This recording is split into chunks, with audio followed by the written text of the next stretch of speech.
Hello, good morning. So sulitin natin yung chance na makapag-pool this morning kasi mamaya ay mag-check out na tayo. Then uuwi na ng puerto yung mga bata.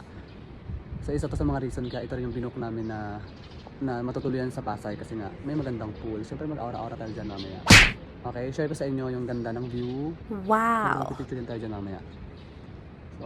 So, siyempre dala ka rin yung bag ko. Dito na yung gagamitin ko mamaya. Magbibihis tayo, may tuwalya. Siyempre may pera kasi merong 150 at or 200 na bayad pag mag-pool ka. Tapos yung damit ko, pagbibihis na ako kasi nga 9 pa mag-open yung pool. Pagbaba namin parang 8:45 pa lang. We have 15 minutes to wait pa bago maka-dive sa pool. Look at the towering building. May mga dumarating na mga tao.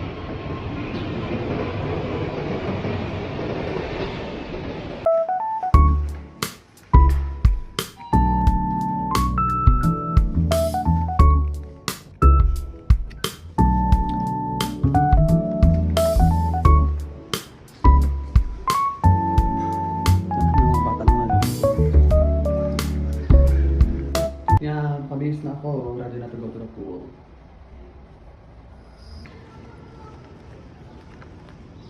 So, look at the pool. Wow! Ganon kalino yung water. Siyempre, ma-amaze tayo kung taga-puerto ka kasi walang ganitong katataasan mga building doon. O, diba? Ano bang di ma-amaze? Ito lang din lagi kong tinitignan dito yung mga building na pakabog. For the skyscrapers ang aura. Sa kabila. May mga tao din doon. Kabilaan na. So, ready na tayo.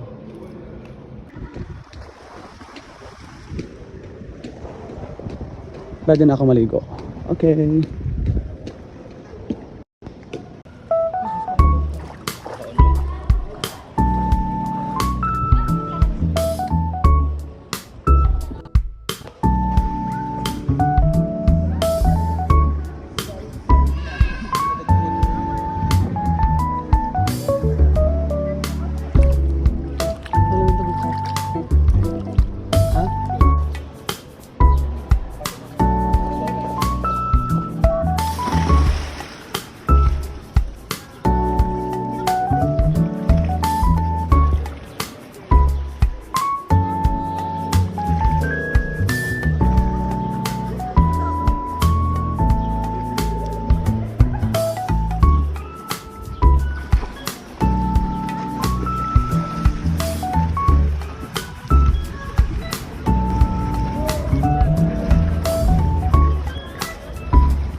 Lamig ng tubig.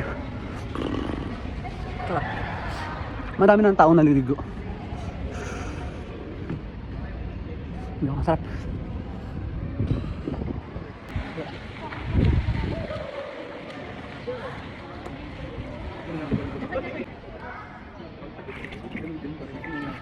Yun. Sabi namin tapos ako maligo, magbibihis na kasi may lakad pa tayo. So, ito lang. Bye.